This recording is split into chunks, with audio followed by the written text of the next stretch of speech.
She lost everything, a mother's sacrifice. It was a cold, misty morning when Maria clasped her daughter Clara's tiny hand and stepped onto the crowded train platform. The war had devastated their small town, and whispers of an advancing enemy had reached their ears the night before. Maria had packed their few belongings, wrapped Clara in a worn-out shawl, and fled under the cover of darkness. The train's whistle screamed, echoing across the station. The air was heavy with desperation as families scrambled to find space on the overcrowded train. Maria, clutching Clara tightly, managed to push her way into one of the compartments. The air inside was stifling, a mix of sweat, fear, and hopelessness. She didn't care. They were leaving the town behind, and with it, the haunting memories of loss and destruction. Maria had been a seamstress before the war life was modest but content. Her husband, Luis, was a schoolteacher, and together they built a life of laughter and love for their only child. But that life had crumbled when soldiers stormed into their town, taking everything and leaving ashes in their wake. Luis had been taken, his fate unknown, and Maria had been left with only Clara and the will to survive. The train jolted forward, and Maria felt a glimmer of hope, but that hope was short-lived. As the train moved further into the countryside, it was suddenly brought to a screeching halt. Armed men appeared from the surrounding woods, their faces obscured by scarves and their voices harsh as they ordered everyone off the train. Maria's heart pounded as she clutched Clara to her chest. She quickly realized these weren't soldiers. They were bandits. The passengers were herded into a clearing, and the bandits began demanding valuables. Fear gripped Maria as she realized she had nothing to offer.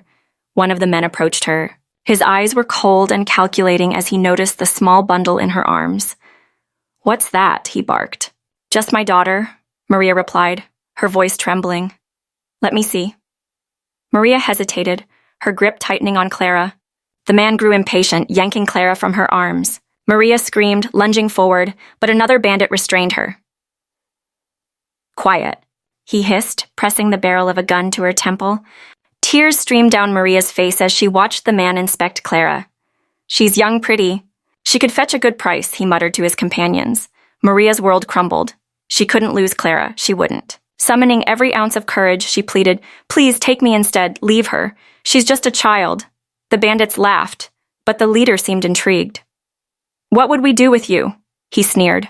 "I can work," Maria said desperately. "I'll sew, cook, clean, anything you need, just let her go." The leader studied her for a long moment before nodding fine. "The girl can go. But if you try anything, she won't get far."